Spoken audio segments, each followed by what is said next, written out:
Welcome to the Northwest Provincial Government Podcast. We inspire and encourage our communities through personally inspiring stories of our leaders in government and game changers in our communities.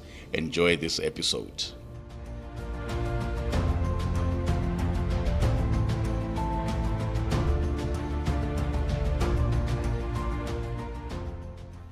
Dumelang baagi ba Northwest, and a very warm welcome to this first episode of the Northwest Provincial Government Podcast, where we bring you the leaders in government for you to get up close and personal with them and get to know them.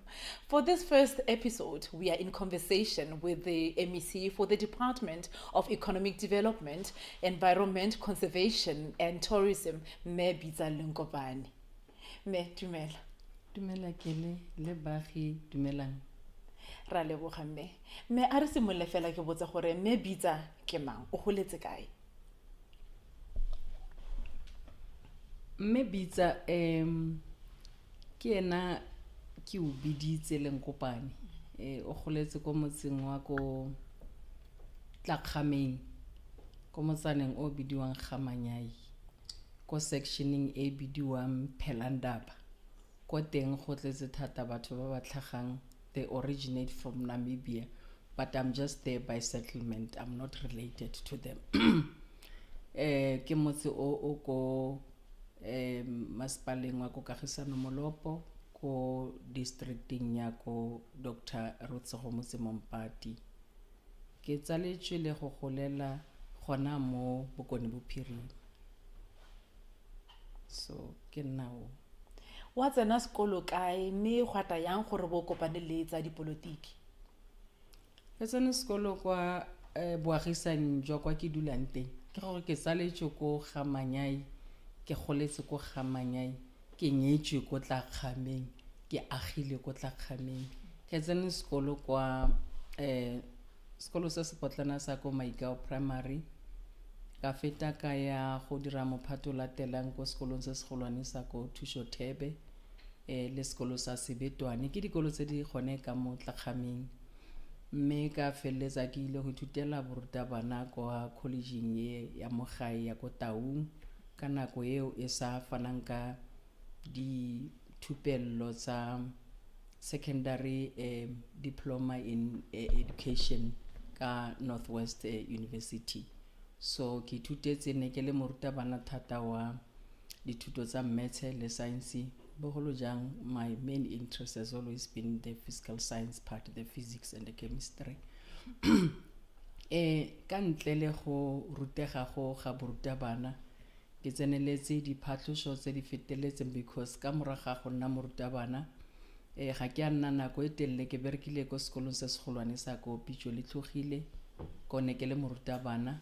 Ka feta ka nna tlhogo ya lefapha kwa sekolong sa Ditiro Secondary, the same Kagisano Molopo, but in a different cluster. Ka nna motlatsa mogokgo, the deputy principal ya sekolo se segolwane sa Setswakgosing Secondary. Ka ba motlatsa mogokgo gape sekolong sa Pitso le Tlogile seo ke simolotseng ko go tsona. Ka ba mogokgo gona ko sekolong sa Pitso le Tlogile. Ke mogokgo wa ntlha go ntsha dipholo tsa marematlou tseo di neng di na le 100% plus 98% bachelors, not just results in quite a number of years with a number of exemptions, particularly in the physical science subject. I was a principal and a teacher at matric that time. But I'm also a former circuit manager of the Department of Education in the Tlakgameng cluster, which is located in the same Kagisano Molopo. When I was a circuit manager, I decided to, I like exploring and agreeing on the outward looking of things and believing that we can always taste this life in different ways. And when you are in an education sector, you start to develop this thing of wanting to serve your communities, but at times you see that the space is limited. So I started to study the CPMD, now focusing on local government finances, and so I studied with VETS, and whilst I was a second manager, just one morning I took a risk of resigning from being a circuit manager and started to follow a queue of being a director in the office of the MEC, because of course I was an activist in my own space, and being an activist and also having to go 4 to 8 it's something that you'll always have clashes with your bosses. So I started to become a director in the office of the MEC, and that's where I was now taken back to Kagisano to become the mayor. That's where now the party started to say, but we see activation, we see you having to understand the manifesto of the ruling party in the ANC by that time. So I had to become the mayor there. But actually my dreams were actually to become the municipal manager. I was more on administration, because I actually felt that there is a lot that is needed in our systems, especially our institutions. So after being a mayor there, I didn't spend the rest of the period. I was then to come to the legislature to become a member of the legislature of the Northwest, and I was given a responsibility to be the chairperson of the portfolio committee. The portfolio committee that I was chairing was a sort of a conglomeration of a number of departments and entities, and amongst them was this department.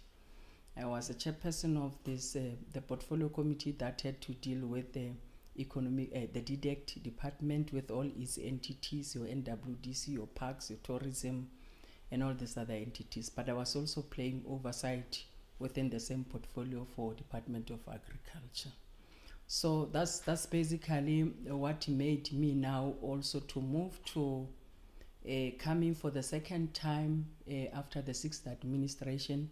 Now I was now given this opportunity by the Premier to now get into his team to lead government as a member of the executive, now taking responsibility of the same department that I was a chairperson of in the 6th administration. Politically, I will not say much, but I can say I started my politics when I was not aware that it was politics, because I was very close to my mom. My mom could not read and write, was just a rural girl who was actively involved in the activities of communities. Now, just one day when the ANC started to get introduced in our area of Bokhanyes, I remember initially you only see ANC on the side of Vryburg, which was it was CCS, a different plate number from the YBM of those that are in Khanyisa. There was that a difference. We were calling Vryburg or Tobacco Central, the Boputajana by that time. So my mom was the first person to be appointed as the secretary of the ANC branch in a central committee of Kagisano. By that time, it was called, it was linking Khanyisa Morokwentla Khame. But she couldn't read and write. So I was to always be with her to take notes, prepare everything for her. If you look at my political life, I have a gap of the Youth League, because when I was to focus on the young people issues, I was always with my mom, and that's where I got rooted into the politics of the Women's League. So at a later stage, I then started to also become a part of the Women's League at a very early stage, of course, before the age of 19, because it was at the age of 1993 when we started to get into this, before preparation for 1994. Were the first party agents of the ANC towards the elections of the 1994. That's where now I started to grow into politics, and I started to get involved in quite a number of structures. Besides being a leader of the ANC in the branch, I was once a chairperson of the ANC Women's League of Bupirima region. I was also the chairperson of the ANC in the same Bupirima region. The longest serving deputy secretary of the ANC in the province for the ANC Women's League, and also the former acting secretary of the ANC Women's League. I also served in quite a number of portfolios or task teams in the national space in relation to the politics of the ANC Women's League. And Remember, the politics of the ANC Women's League makes you to deal with issues of women in general and in particular. And that's what made me to broaden my scope. I was a deputy chairperson of SALGA when I was still a mayor, the second deputy chairperson of SALGA in the Northwest. I have chaired quite a number of portfolios in the SALGA, and that's why I have a lot of insight on the operations of the local government. MEC, you've mentioned you have quite a colorful political profile behind you, but now, and you also mentioned that you have a gap of the Youth League, but I'm still interested in young Bitsa growing up. What were your interests? What kind of a young person were you? Because now we see you as this political figure who's quite serious, but I want to know, growing up, what were your interests? What did you like? What was your young life like? A rural girl of note here, mainly on farming. I'm a farmer, that's where my interest is. I think my firstborn is a girl, is of your age, is also of the same focus of farming. I have always been focusing more on farming, but I'm also a sports person. I can run, athletics was my field. I would run, I would go high jump and all those. Very poor in netball, but a good soccer player, I must say. Okay. So sports on the side of athletics, but also very active in church. I'm a Catholic person, and not just a Catholic, an adult person in the Catholic Church. I'm a Eucharist assistant. Give people slalelo. I'm also mewa seaparo. So the young part activities, I would display them mainly in the church. And in the community, of course, we would sing for the choral musics, but I'm not good in singing. I would always participate, but I can't sing loud except in the slogans where I'll join people. Wow. Yes. So that's basically the field. But I am passionate in supporting young people, girls in particular, because I have learned it from my mother. And I know what it means to come up with that woman that emerges from a humble beginning in the hands of a supporting mother who is not competing for any space but would want this girl to be a woman that we want to see in terms of our description of a woman in the lines of the political life of my study. I'm glad that you're speaking to the girl child and you're speaking about women issues. Now, MEC, you've just recently been appointed as the MEC for the DDEC department during the 7th administration. What programs are you going to focus on, particularly now that we're having this conversation and we're having this sit down in Women's Month? What programs are you having which are going to empower women in rural communities, especially looking at the landscape of our province?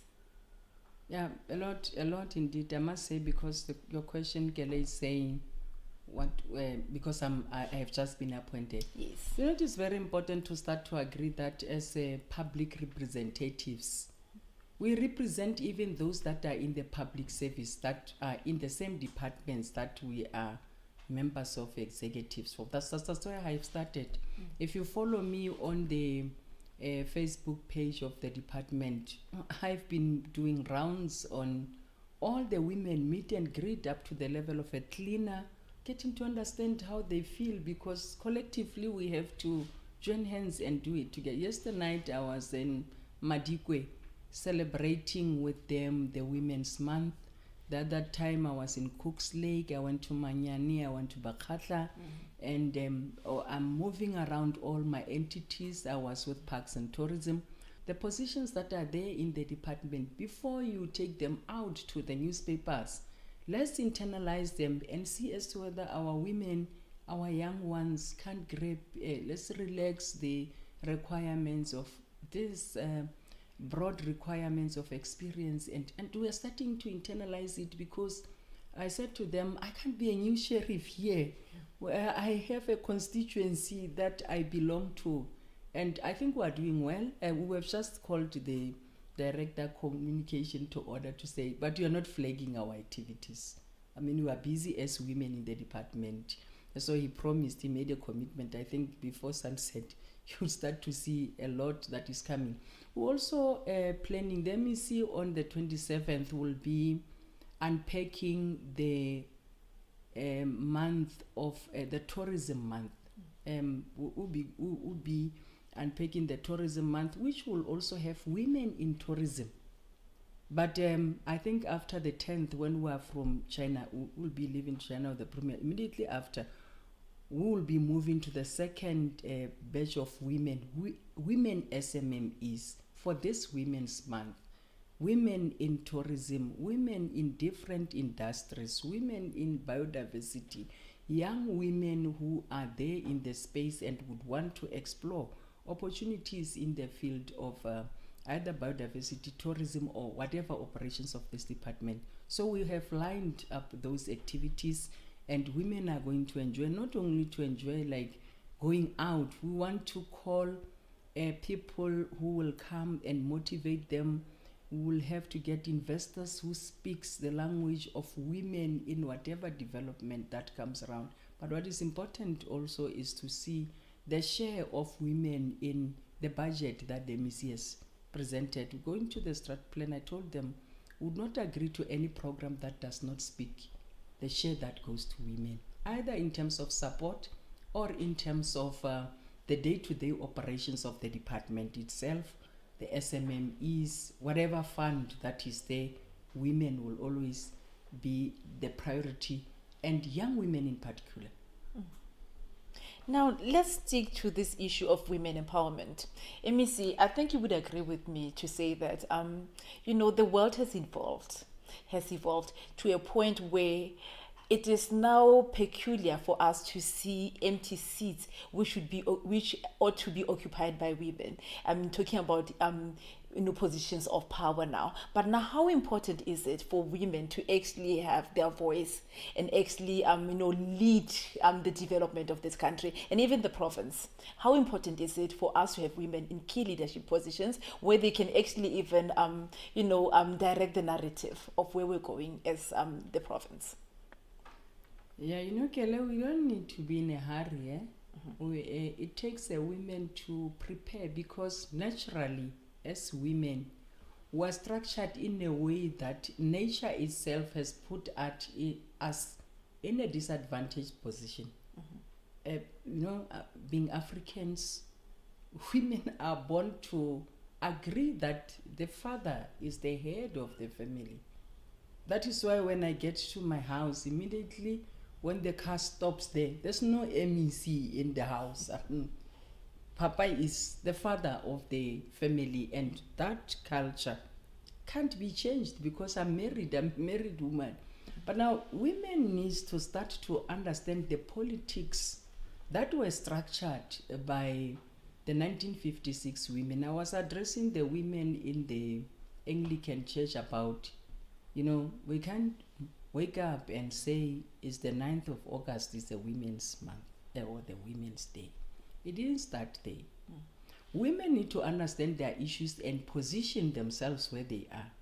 In 1910, when they were in Bloemfontein, the colors and other white women spoke about how they are being abused by their own husband when they come drunk, because batagilwe. When they were in Bloemfontein, they spoke about their struggle of waking up in the morning, going to kitchens, getting peanuts. There are other women who were coming from rural establishments like Bomama Ruta from Botlapeng, who also had issues they raised about women in rural areas. Now, this whole collective brought us to the dictates of the agenda of 1956. Now, that itself tells that as women, we cannot leave the package that was packaged well by Bomama Nkosazana, Bowini, and the rest of those who ascended the seats of parliament in 1994, where we then came up with the Women's Charter. The Women's Charter gave birth to the charter that drove the ANC to its manifesto. Actually, women started to dictate the agenda of where government should go. But now, it becomes a problem when women wants to wake up and take a lead without having understood the background that gave birth to the statement that says women are ready to lead. Do you understand that history? Do you know the women that would be lined up? Like, I was making an example, Gele, to say, after 1994, when now democracy came in, where we now had to celebrate ourselves from the gains of 1956, you know what happened? Some of us became councillors, some of us rabadi parliamentarians, the MECs, the ministers. How many of us have advanced the agenda of the Women's Charter? We started to be so privatized. We started to look into the packages of blue lamps. We started to be high people. And we forgot about that background of Kemele, Bloemfontein, and. Now, it is important that we need to go back to the drawing board, because if we could have carried that agenda, why didn't we appoint the first DDGs to be women? Because we had ministers by that time, we had mayors by that time, we had councillors by that time. It is because women are not taking time to understand the struggle of women. If you understand the struggle of women, Kele, it automatically makes you to be ready. You don't need to stand in the streets and say 50-60. You automatically become your 60-50 yourself. I mean, now I will tell you that politically, of course, there's no independency, because you become a threat as a woman when you're too independent, eh? But you have to be when you are in this space, so that your actions, how you deal with things, your culture of doing things makes you and advance you to be a woman who's ready.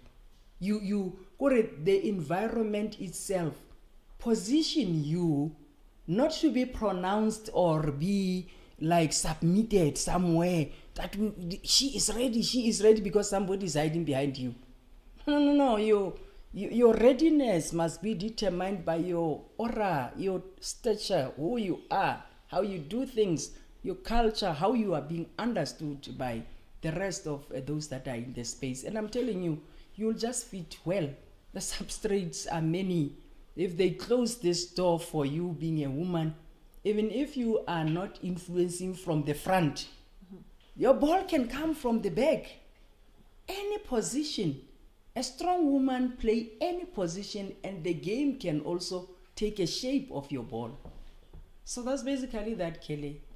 Yeah, we can't be presidents, but we can still influence presidency. Yes. Now I want you to speak to the girl child, the young children that are actually growing up. We have those that are still in universities and they are shaping their future, wanting to be somewhere. And some look at you, those blue lights that you spoke about. They also want to be within the blue light brigade and actually be accompanied by those and be in politics. But now, how do you speak to young people and motivate them to actually take charge of their future and make something of their lives? Last week, I think it's last week, I was in Potchefstroom University of the Northwest. Okay. Because I also feel it's time that we must challenge young people to be innovative and give us the dictate of how to shape our way of doing things. So I was there to knock at the doors of the university to say, I want to challenge and I want to start a hub of the young entrepreneurs in the university.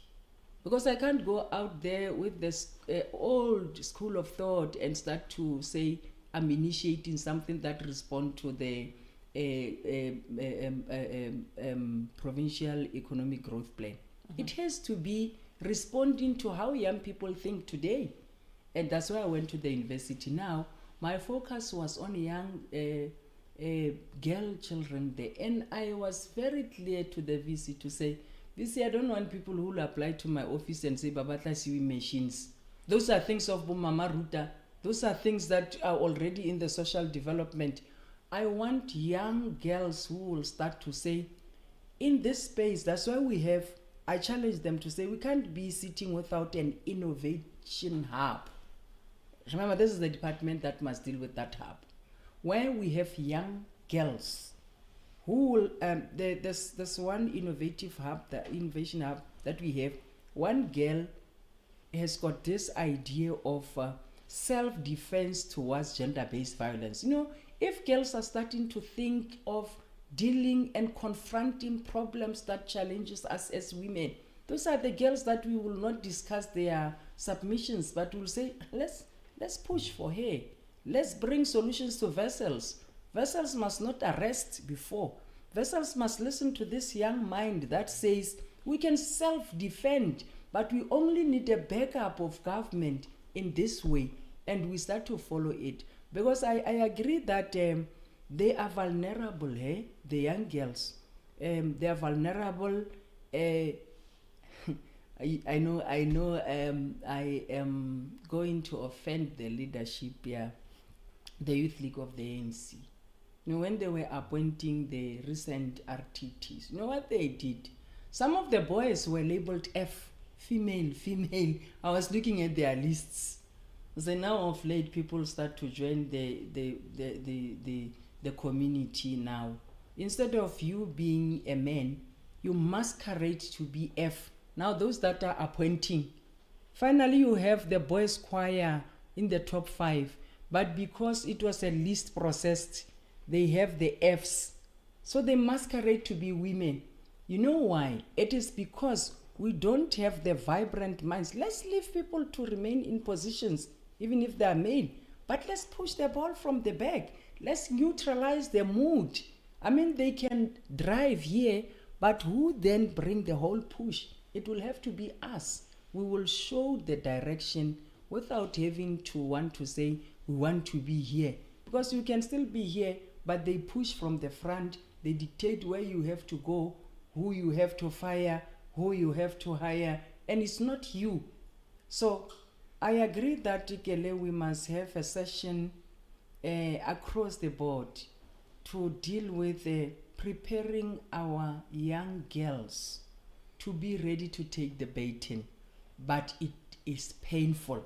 You must ask me. One morning they will say you have to be arrested, you are a thief. The other time they will say you are corrupt. The other time, but you must know who you are. Your definition is actually you who is to craft it.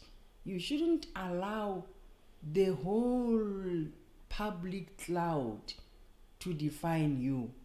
But those are the points where we normally fall as women, and we disappear, we shrink, and we get out of the space. So very few of us, that's why, because I'm coming from that section of Namibia, actually I raise it deliberately for the first time so that I can provide clarity. I know with me, when they know that I'm bringing a push politically in the space out of my own independence, they will start to say, hey, Bitsa Namibia, we must check. and they want to take it to the Mrs. Universe today. Nigeria people are saying, no, she was never here. South Africa is saying she's not originating from here. We don't get the voices of young girls to now defend here, because they also compete. Now, Nigeria. That's basically what is happening to all of us. As one of the leaders in government, there's been a lot of government programs which were aimed at actually correcting the injustices of the past by actually having programs that prioritize those who are marginalized. And then we found that there were priority towards women and girls. But then there's been critics who have said that in attempting to actually correct the injustices of the past, you have left the boy child behind, and that's why we find that we'll find that young boys actually resort to crime, and we find them actually falling by the wayside. What's your view on that, and do you think that government is doing enough to actually make sure that to strike a balance, in your view? In my view, I'll not necessarily say.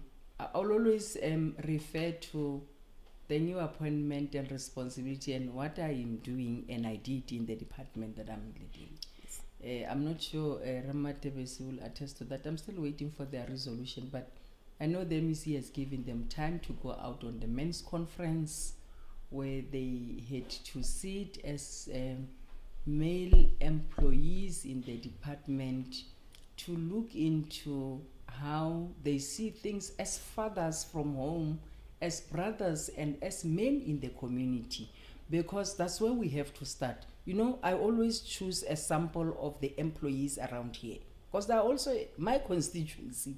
So we have done it. Our men are coming from the conference. I hope the HOD, I spoke to him to say, let's consolidate and check the message, because obviously they are also representing how the boys are thinking.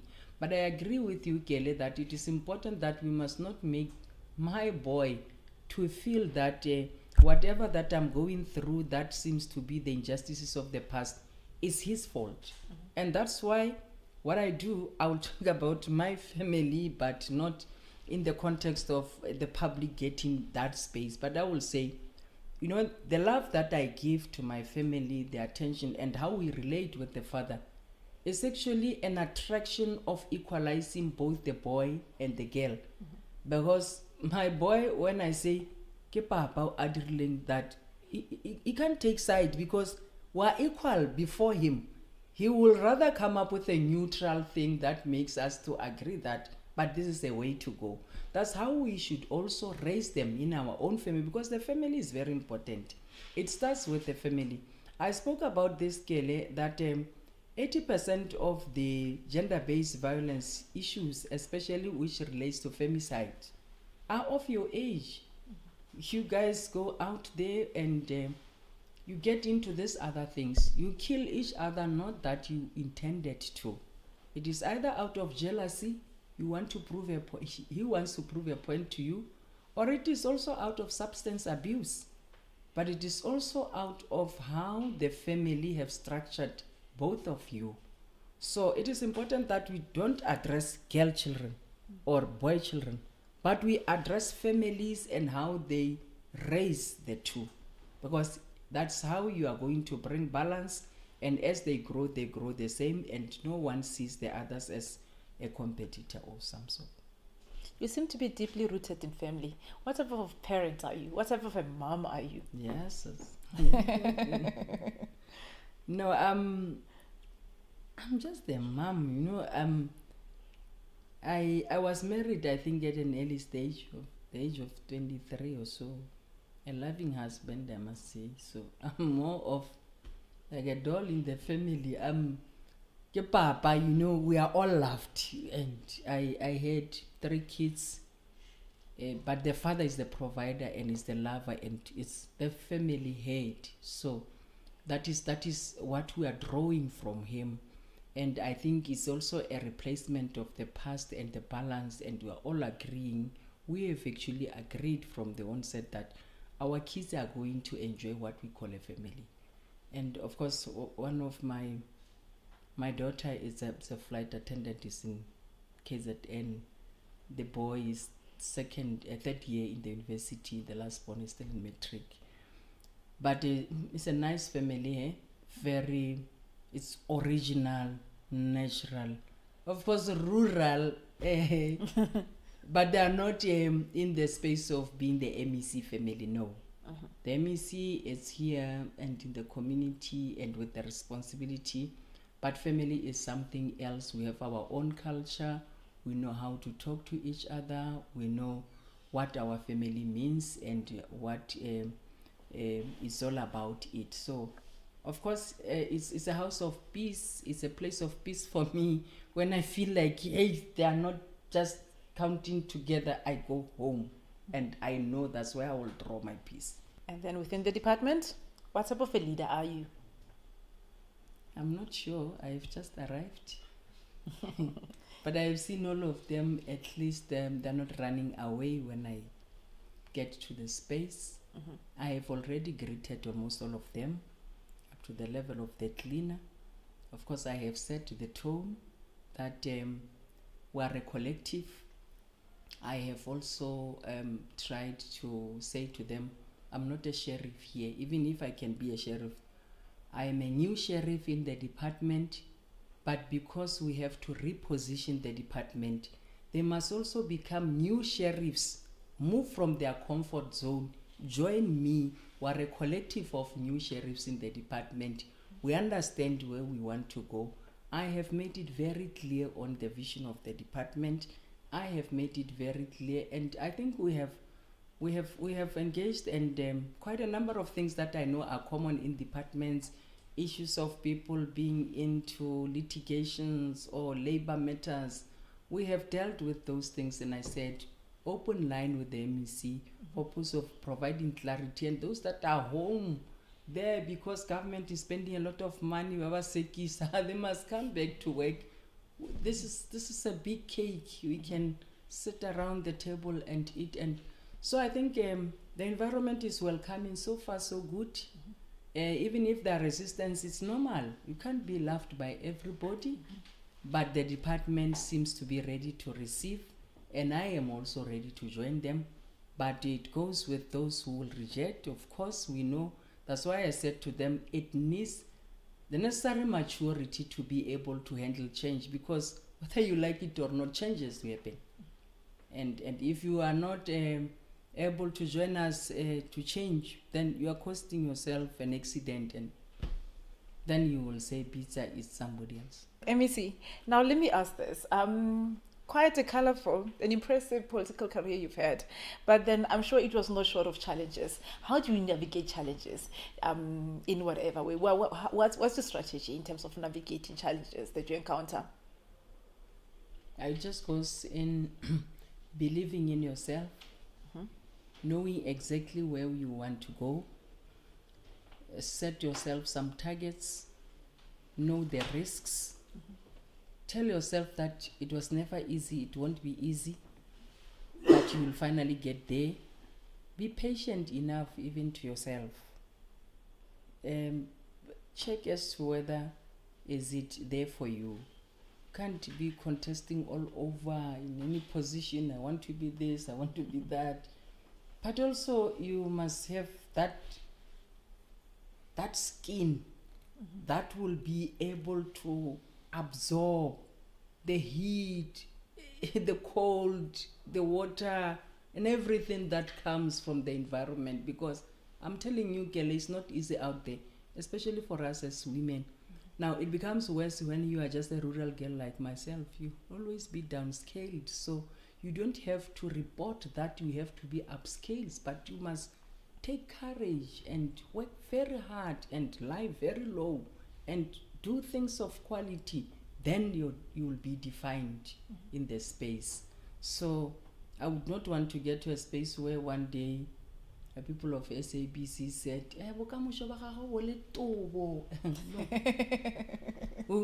we have passed those stages, and I think they make you that people will start to say you are a rock, bota, utsipi. But you are a woman, you've got the heart of a woman. You get into your house, you cry, you shout out, and you dress, you go out, you start again. You go to all the conferences, you want to contest for positions, they beat you up. You don't come home and start to say you don't belong to a faction. You focus because you know, you check, this is where I went wrong, this is how I associated, then this is my way to go. Okay, at some point you say, I'm not going to belong to this one or this one, but they will have to belong to me. And I think that is the stage where I am, and also to understand, to have the maturity to understand that it's about our province, it's about our country, it's about the organization that you serve. Above all these things, you can't redefine yourself into territorial politics and you think they're going to make you a big politician. No. You have to know the broader things and plan along those lines. Okay. MEC, now looking at the journey that you've had and the life lessons that you've had, let's look at young Bitsa. What would you say to her right now, having learned everything that you've had? Did young Bitsa actually believe that she would be where the older version of yourself is currently right now? What would you say to her if you had to have a conversation and just speak to young Bitsa, who was in the rurals at that time? I had it yesterday. There was this interview that was going on Motsweding, And I think my MLO flagged it in the Facebook. Now, one of the learners that I taught when I was a principal, I think it's 2004, he inboxed me and say, you know, I am not doing well in life, but I got motivated when I told you. I told them that, of course, I am not responsible for this thing, but I'm one person also who believes in God. I'm a prayerful woman. I believe in God, and I know He has carried me from far, and He can't leave me where I am. Now, I used to teach them a formula that says, for every second year, I have always been promoted. Starting from when I was a teacher. I became an HOD for 2 years, then I was a deputy principal for 2 years, then I was a principal for 2 years, then I was a second manager for 2 years, then I was the director for 2 years, then I was the MEC, I was the in the director in the office of the MEC for 2 years, then I was a mayor for 2 years. It wouldn't even a surprise when I can be a member of an executive for 2 years or 2 weeks, because I have always been following 2 as a number. I was also serving in the PTT of the ANC Women's League for 2 years. So the number 2 has always came either as positive or negative to my side. So now the young Bitsa that will respond today is the young Bitsa that will celebrate herself, to say it starts from a humble beginning. It doesn't need a lot of spices to take you to the heights. Patience, understanding where you are operating, knowing where you want to go, set yourself some targets. Don't be hard on yourself. Don't want to get to, you must always learn to start afresh. Back to the drawing board. When you say you are there and you are saying, Bushima, then they say, Bushi out, and you are in that line. You don't come and start to say we're fighting them. You come and say, but I have to rally behind the new leadership. And but I am who I am. I understand where I have to be. And they also embrace you, and they see that something is lacking. You know, the chairperson of the province, I respect him because he said, hey, Bitsa, with this energy of you, when you are counted outside the equation, you'll always give us a problem. So come, give me a lot of work, and I work, and that's basically who you are. You don't say, no, I can't work for them. They're not this. Because you know, you believe in yourself, and you know you have capacity. Don't make a mistake of when you are in the space of politics or in the space of anything that might be a contestation. You forget about who you are and your capabilities, and you focus on what is not going to define who you are. My takeaway from this, young Bitsa, 2 is your lucky number. I would say. Good things come in twos. Okay, but then let's look at this, MEC. The 7th administration is actually getting itself up to implement the second phase of Tunsaleroli, which is the Accelerated Service Delivery Program. How do you think it's doing? And do you think that it's responsive enough to the challenges in terms of service delivery of the province? I will tell you that already in the department, we have started. We have started because, remember, heading towards the elections, we had different approaches of responding to the issues that were raised by our people. And the staff from my office and the department who are here will tell you that for every introductory session that I had with the staff, I said to them, our people have punished us. Our people could not feel us as government. That is why they decided not to go to the polls to vote to enjoy this democracy. So already the MEC in the department, we have structured what we call the institution-based Tunsaleroli. We already have that in the department. And we have appointed coordinators. We know we said HOD and your chief directors, you will see how to regularize this. But the activists in this case will be your directors and your junior people on the ground who understand how things needs to happen. So our Tunsale role activation team reports and guide the MEC, and on the ground, already we are on the ground. We have agreed that we must go on the ground before even the set main activity day, so that when we go there, we pronounce the work that we have already done. And the work that we have already done is not coming from just being thumbsucked. It's informed by the plans and the programs of the department. Like even the budget speech that the MEC spoke about, I did not receive a speech. The communication director ECA will tell you we didn't sleep. Because every program manager have to come and talk to me. What is it that you want me to say to the people? Because you are the one directing the program. Do we have budget, CFO? How much is it? So whatever that I said is not a dream, is something that will have to be actualized. Now this Tunsale Roli team is a team of program managers who will then say, MEC, for the Jobotla, okay, there's a blockage of the gambling licenses and your liquor licenses. Okay, go deal with the work on the ground. That day I will just come and issue licenses. I don't want people to come there and complain that this government is not giving them licenses. Okay, those that are not activated in Dijobotla are already busy in Rustenburg, are already busy in other areas. Some are doing the environmental impact assessments. So that's how we see Tunsale role. It just needs us as the leaders and the deployees and those that are tasked with the responsibility to direct, to understand and shape it in such a way that it become responsive to the questions and this whole homework that we are given by our people.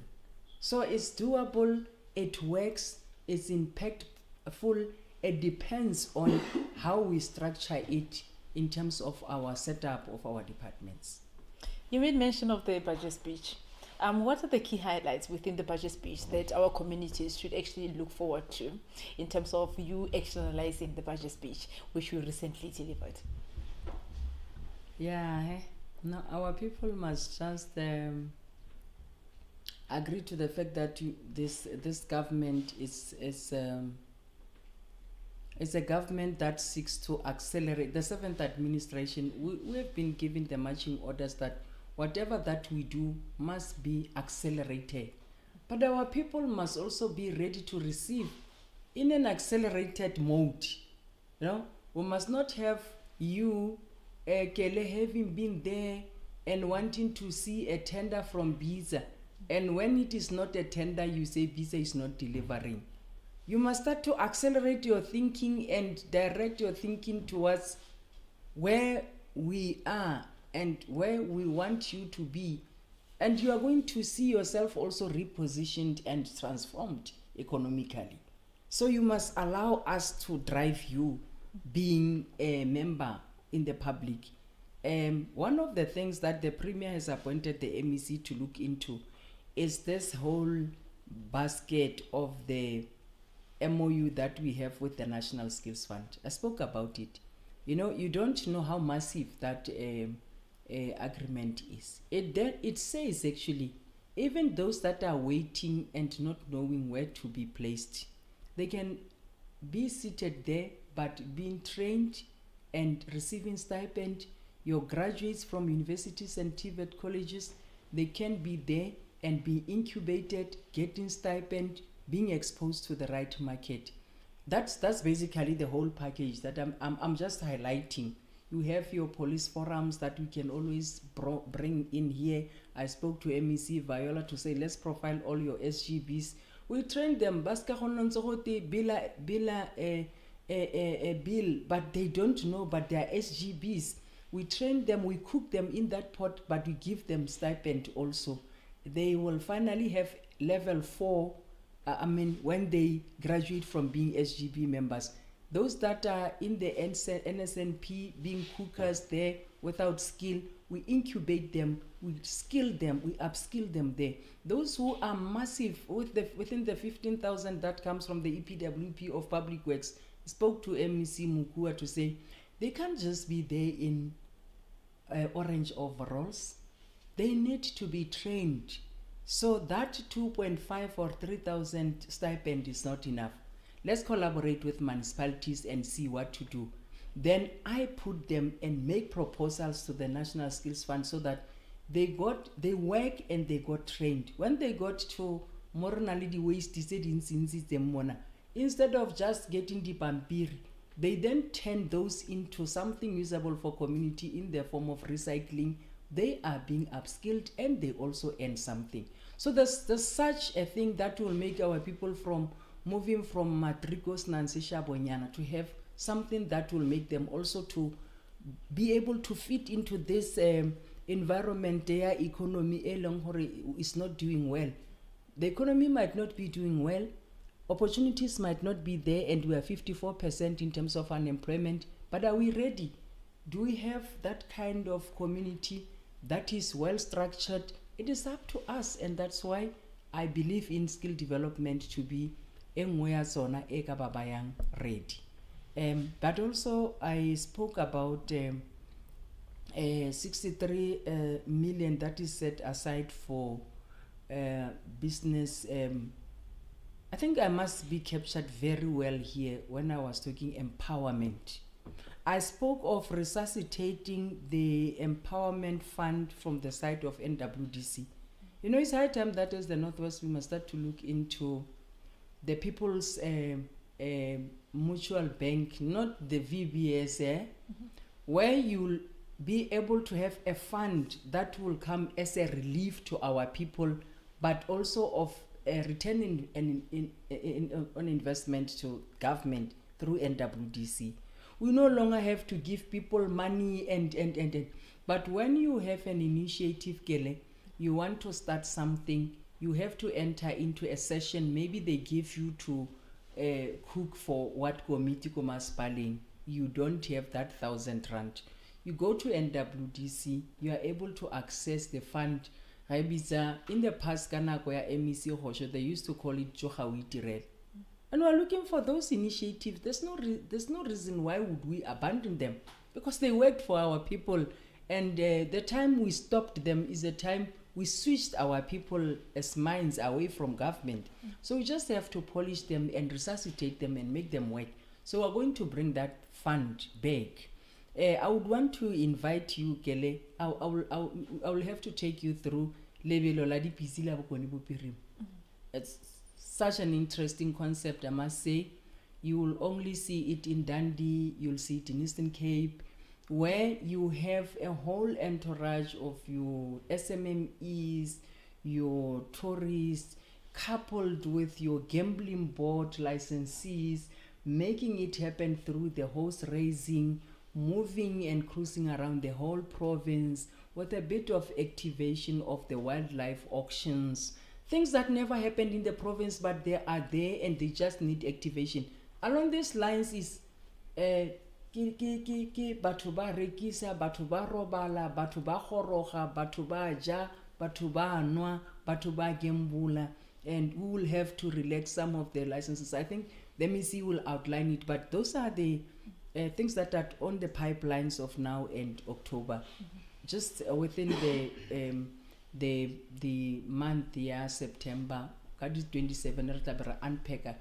I think we're also anticipating to hold even Mrs. World. It will be Mrs. World like you here, but it will mean activation of the tourism around the province. Everybody will have to be hosted coming from the whole world.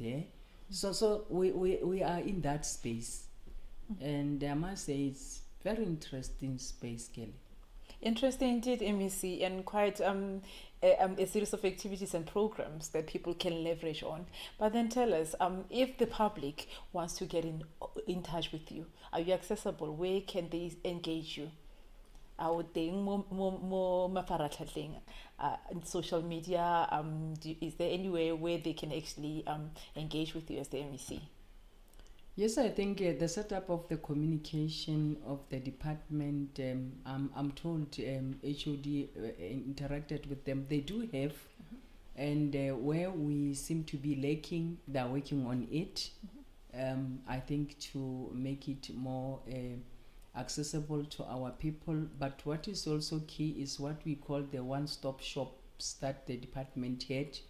Just this morning, we were talking about activation of young people. We are going to have a pool of about 300 young people in the next month, which we are going to put there as in different municipalities. We are going to collaborate with municipalities to say, we put these young people, when you have a complaint of a license of your business, gambling, you want to talk to the MEC, you want to do that, we'll see how we get our innovation hub, so that they must give us innovative approach to that activation that will make us to have the client service easy to get what people want to say to the MEC in response to the services where we have to improve. But people must also leave this thing of sending me a lot of proposals. We will clarify where proposals are to be sent to. Of course, but the issue of proposals and processing of such are categorized in terms of the departmental programs, and it is not the space where I am getting into. I know they know but there are procedures, and administratively these things are being processed. I might end up being in a space where I'll be said to be what do they call it, when you interfere in the processes that are administrative. So ga ba nthomella ba itse fela gore ke sa ba le go araba, and ha ke sa arabi they end up saying o tsene na slu bua le rona, but I forward them to where they belong, and at the right time they will be processed. However, there's a challenge that we are picking up, that there seems to be some javelins of some sort where all of a sudden whoop, everybody in the community is saying nane ke promisitšwe go rekelwa dikotlolo, nane ke promisitšwe ditafole, nane ke promisitšwe eng. But the MEC is going to work that thing out, because we are agreeing that we will not give our people things that seems to be exploiting them in the name of empowerment. We want high impact empowerment where we will incubate them, where we will train them, where we will follow them until they are up to scratch and are able to stand on their own. Okay.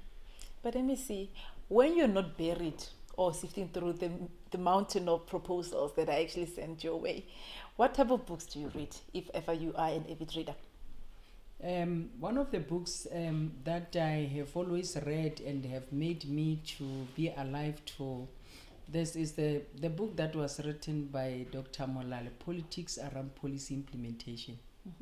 Politics Around Policy Implementation will tell you everything about how the administrators feel about implementing whatever that you would say they must implement. That's why it's important to get closer to your administrators when you want to win the whole thing of actualizing your vision, because they will always interpret policy in their way, and when they are negative, that's why politicians change, but when we are stuck, we are stuck.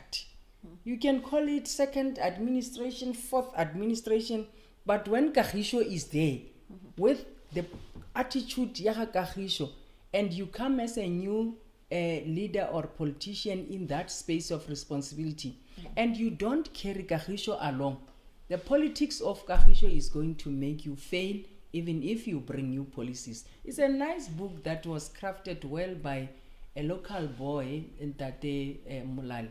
May his soul rest in peace, Dr. Molale, the former SG of the Department of Education.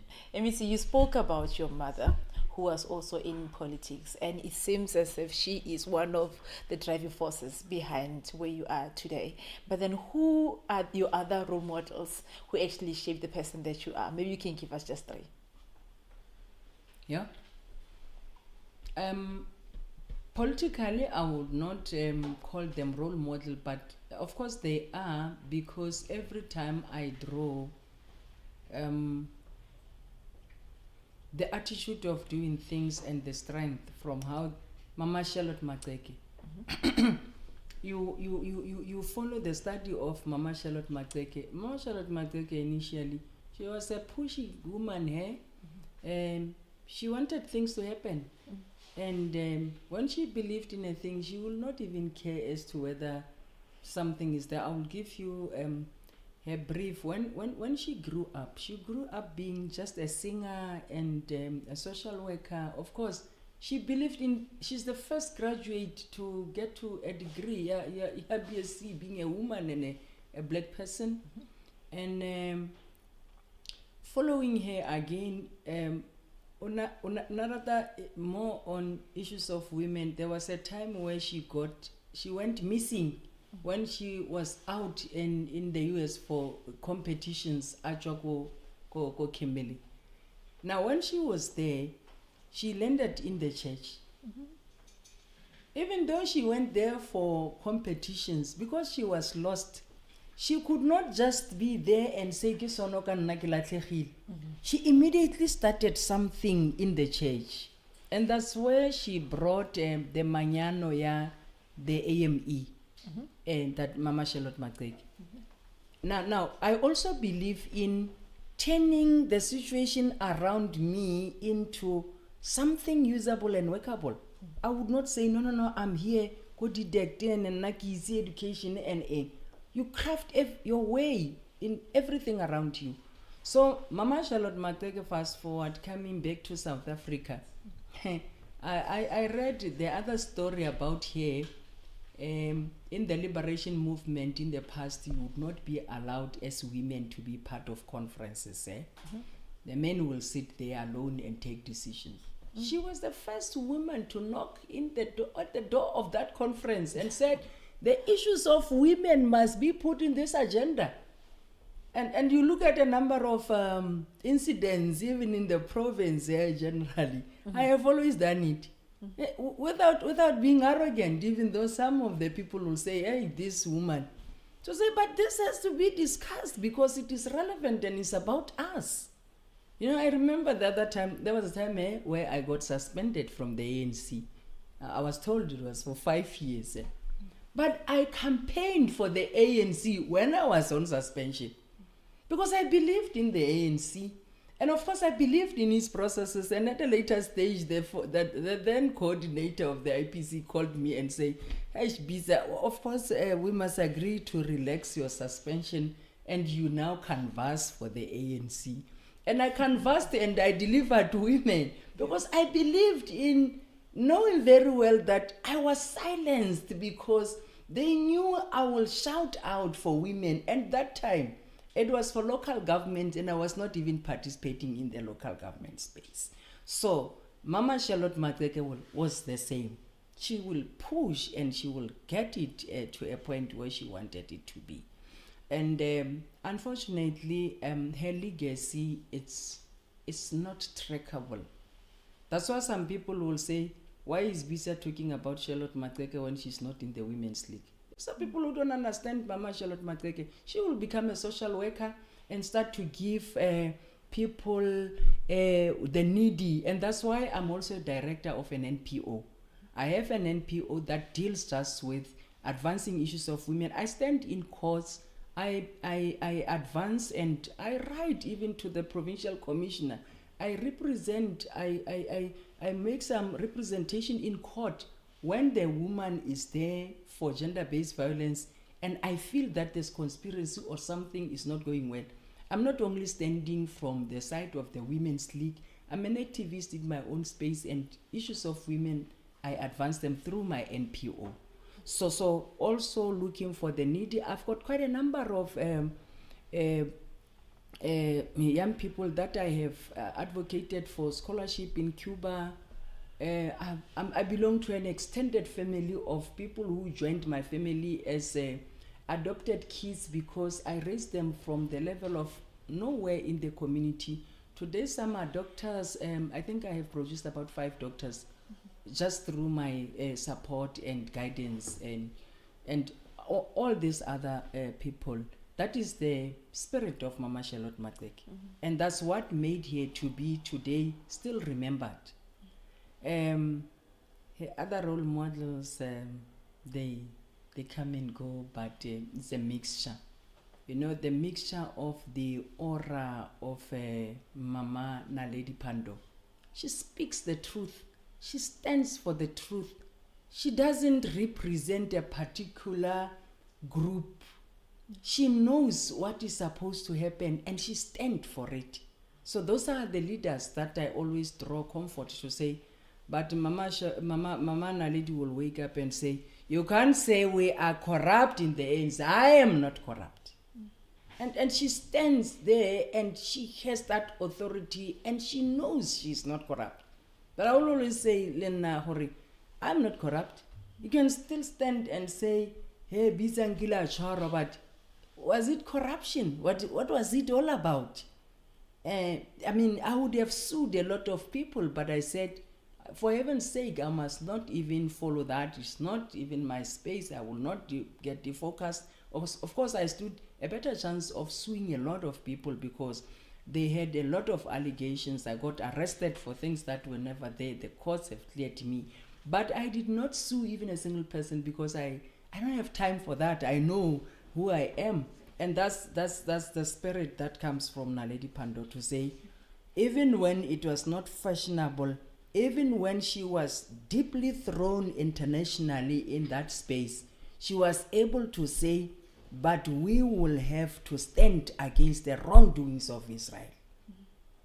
Without having to look as to whether she might be killed tomorrow or the flight to the Gaza. So I also believe in that.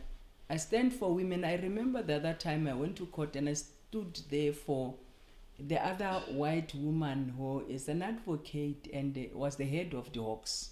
She got arrested in Woolworths, where she was alleged to have stolen some items. You know, I had to stand up there. I had to call the Woolworths, including the national one. And that's where, even today in this department, I want to deal with issues of consumers. How do you arrest a person because of her color? Even if the color was white, but it's a woman.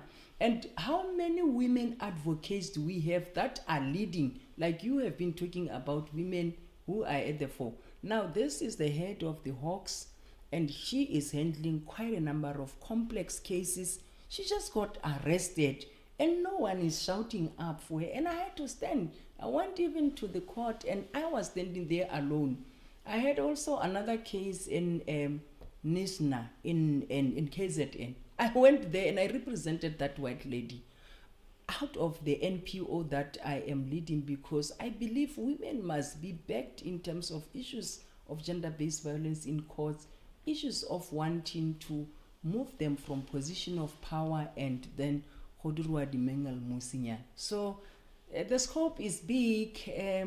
Some of these things might not be out in the public space, but that is the work that I do every day. Of course, I don't have friends. I don't have a lot of visits that I do, except comrades and general community members. So I spend most of my energies doing this work. MEC, I believe I cannot let this conversation end without actually speaking to the issue of corruption, because you made mention of it. Corruption is one of the key challenges that we face as government and also in different other industries. What's your stance on corruption, and how do you think we can actually counter it? Corruption, you are able to smell and see it, and when you are a head of you're given a responsibility of things. You remember, I'm coming from the ANC.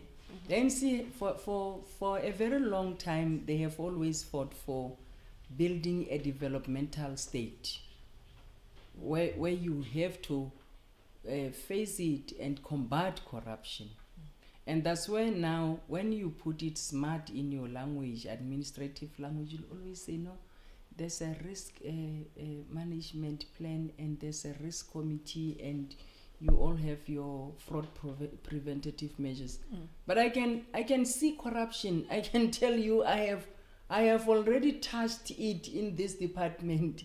The first 10 days of my arrival, I arrived at an institution of government where we have employees who have not been given the third-party payments for 3 years. Staying there, some died and could not get their pensions. But these pensions are deducted from them. Somebody gives them their pay slips that you have contributed to the Provident Fund. I had a session with Old Mutual, and Old Mutual is saying, but this institution have not been contributing for these people. Now about 10 lives lost and they were buried like paupers. That's corruption. And I had to, I will have this HOD who will say, hey, MEC, you must let us regularize. I said, but you could not regularize it the time it happened for the past 2 years. So you, who is pressing this? Who pressed it that it came out of this salary advice that Provident Fund is collected and is not paid? Out. Yes, I think I have done it to about 4, if not 5. And I can tell you now the institution is doing very well. We're getting feedback on daily basis. So it's very clear that there were some small fingers on the till. You remove it. And the issue of fairness, I said, okay, it's fine. It might be unfair on how we do it. But how fair is it to 300 people who could not get Provident Funds being paid? For now, I have to do the whole work of saying, let's leave the institution and focus on rescuing our people. We're starting to pay the backlogs of their funds, their Provident Fund, actually even the company itself, because of corruption. You see, so we are corrupt because it is my department. It is the department where my officials who are drawing, the AG has also said to me, lack of your oversight has brought you to where you are. So there is corruption, and we need to develop the eyes of looking at corruption, and we must not be apologetic when we deal with corruption. You take decisions. And that's one thing that makes me unpopular in the province, to say, this one will take a decision. I will be like, but I don't want you to play around the lives of our people, where you see them to be so stupid that they can't do things on their own. And because when you are clever, you are manager, you are so and so, you want to bring bottlenecks that will make them suffer. That I will always stand by the masses. Then if it means I have to pay for I have done the wrong, let it be, but at least I have saved lives. MEC, we also open the conversation to members of the public to submit their questions to you via social media. And now we'll move over to those questions. I have a bowl that's sitting in front of me. I'll have a member of the production team just to hand you over the bowl. You'll choose about 3 to 4 questions that you will give to me, and then I will ask you on their behalf. You must bring the light down. Let's have the NBC choose the questions. So should they choose 3 at once? Just give. You can choose, and then you hand them over to me. I will ask on their behalf. You must tell me whether I should go left or right. Let me take the fattest. Okay. You can hand them over so that I can ask on your behalf, on their behalf. Okay. Thanks, MEC. The first question comes from MTC, who asked on our provincial X page. He says, with Gauteng having township economic plans, what are the economic development plans for the rural village in the Northwest Province? And what are the key industries development plans in the Northwest, except mining, tourism, which are booming in their own? Do you have any plans to attract investors in the province? It's 3 questions. I don't know if I should repeat them. The first part says... Let's deal with them one by one. Yes. With Gauteng having township economic plans, what are the economic development plans for rural villages in the Northwest Province? That's the first part. Yeah, I think without necessarily having to look into the part of comparing Northwest and Gauteng, because the features of Gauteng cannot be compared with Northwest. We understand, I'm just coming from an interview where we're very clear with the the media on our provincial growth plan and the strategies that we want to do issue of development broadly of the province. Now, in the budget speech of the MEC, I spoke about the issue of dealing with the economy, especially on the tax shop ones. That our people must understand that one, as a department, gana le responsibility ya gore restructure this development such that we make our people to be able to compete in the space, and even to compete with those that we always complain or they are dominating the tax shops operations. And that's why the innovative hub ya rona it like at the model of a tax shop. We have already identified some of them. I think when we go on to Nsalirol, we'll be handing over some of the projects that talks to our response to empowerment with tax shops. There are tax shops that will be just next to what we call the tire fitting points. That is also a development that we are in partnership with the what is this?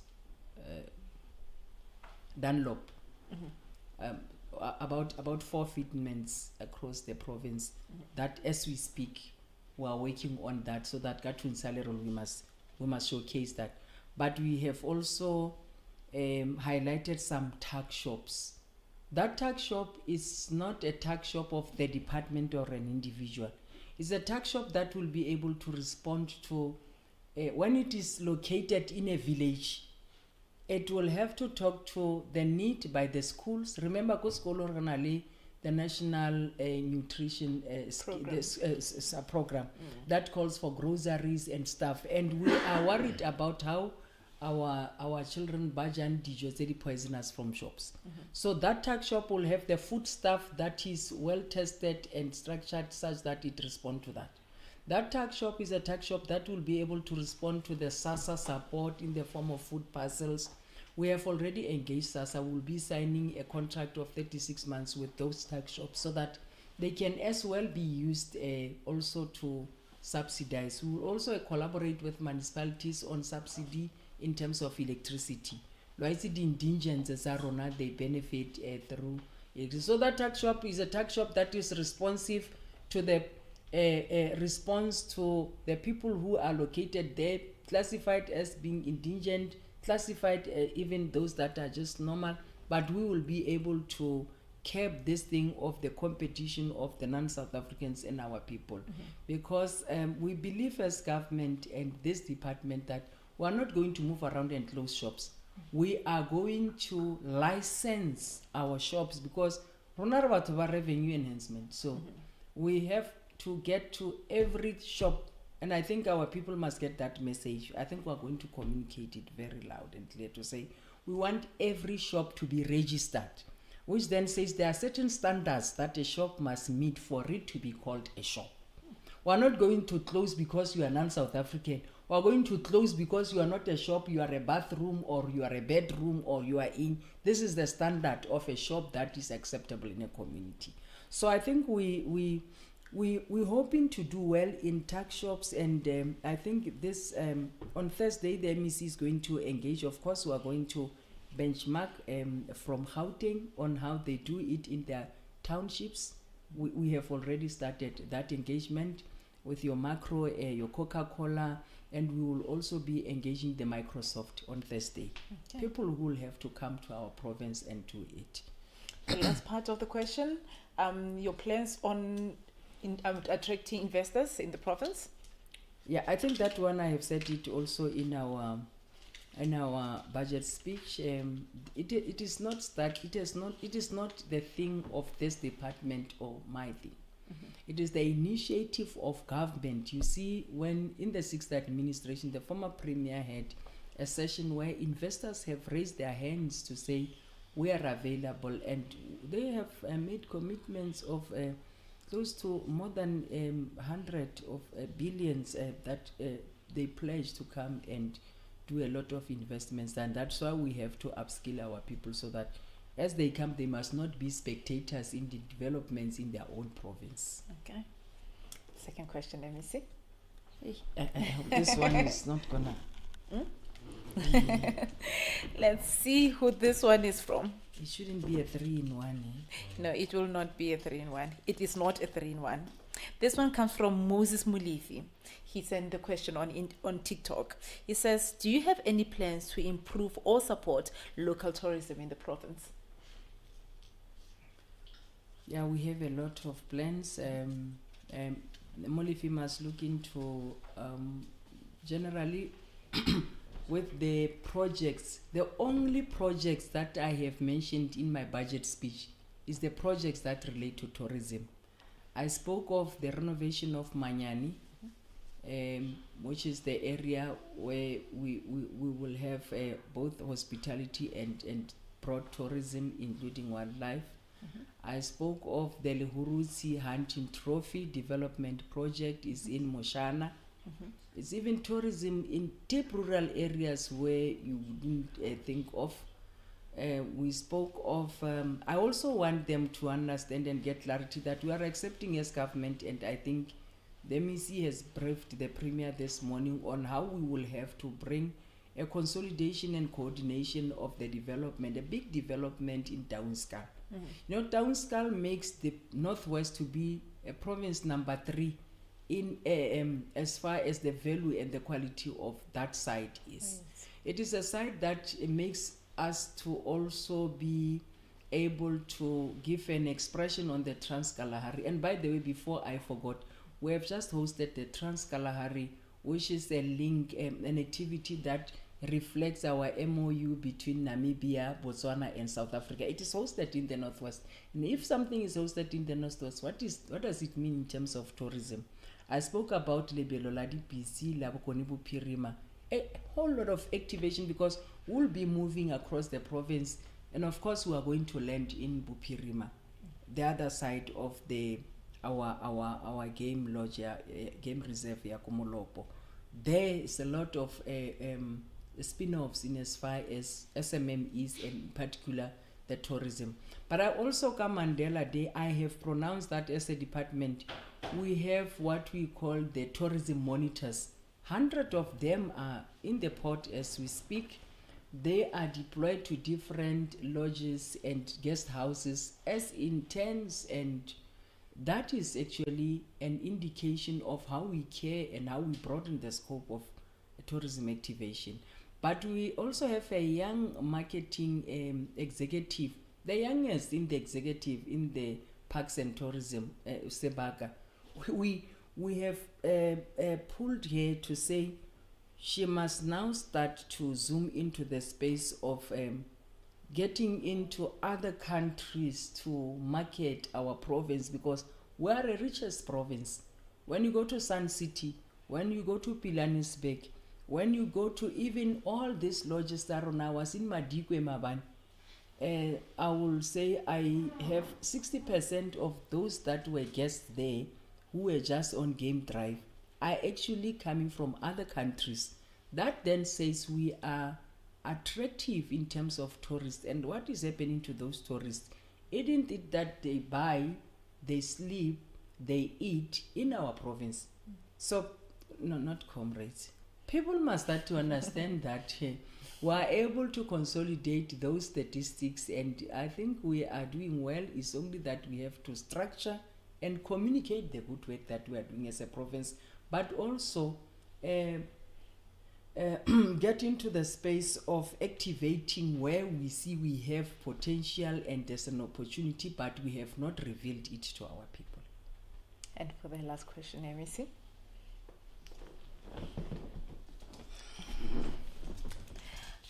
Our final question comes from Rungekuta. He calls himself Mizianabe. He also submitted his question on the NWPGX page. It says, what are your plans of growing local economy? I think this one is actually a repetition of the question before. He says that because the Northwest is losing investors in towns like Lichtenburg due to poor service delivery by municipalities, I would say, are we losing investors in Lichtenburg, and what are we doing to actually attract investors back into those towns? I only agree to the fact that we are losing investors. we're actually attracting and have attracted, and out of the pledges that we see, including the Lichtenberg and the developments that are in the Lichtenberg, the developments that relates to the solar and others that are in the pipelines about Lichtenberg. You know, our people must not equate the activities that might not be acceptable to their eyes that are happening in municipalities to classify them as the standing of the province. We are not doing bad in as far as attraction of investors is concerned. We have actually attracted, just in this department, besides consolidation of the infrastructure development that we have, we already have a commitment of the investor that says to complete this as a tourism site, including where you will have residents, a commitment of a low-cost hotel. We are almost 90% to complete the transaction. We have a commitment about, they call it a wheel, is the wheel that is having the same features of the one that is in the Western Cape. The same development that equates to about 100 million that is there. We also have other developments like, I'm going to talk about developments that are just in the disadvantaged groups. I made a commitment to work with, collaborate with the DFFE on the CPAs. Remember, we have acquired a lot of land in the past. Our CPAs are sitting with that land, but there are balances that talks to the activation of the economic activities, and that can only be tapped from national by our department.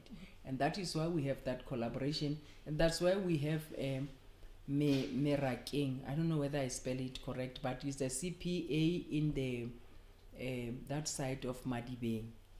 That CPA already they are sitting with the 70 million. We are the department that is leading, that activates it to happen. They're planning a lot of developments in as far as the smart cities concerned. The smart city that is initiated by a CPA, not the smart cities that are led by government. So it's one of its own kind. We also hoping to get an investor Komolopo, Edilanga Biodiversity Hub, where we will no longer be transporting the game meat, the game skin, and the plants in the form of Singaparile and your devil's claw, but the whole manufacturing and everything. We already have engaged that investor. We also have an investor in Madikwe. There's so many investors that are coming forth because this is the richest province ever. So we can't be told we are losing. I think he must track it well, and if maybe he becomes specific, we'll have to zoom into that space. I mean, we have just started the engagement with the mines to say, or now we no longer want our people to work in the mines, but we want life in case the mine closes. We failed to do that discussion around Dr. KK before the gold mines closes. So it's our time now to say with the platinum, because gradually people are losing jobs there in the form of retrenchments. The Sibang and all those other ones, they must come to the drawing board. And we have all the CEOs of these mines through the leadership of the Premier to say, what do you bring on board as a sustainable approach to even life after your existence? And that's where we are, and private sector is moving towards our direction. So we can't be told to be losing investors. It's not true. Well, on that inspiring note, Emisi, this brings us to the end of our sit-down conversation with you. Quite inspiring. Thank you so much for making time to sit down with us and give us an insight into your personal life and also the plans that you have as the new MEC. And we wish you well on your term.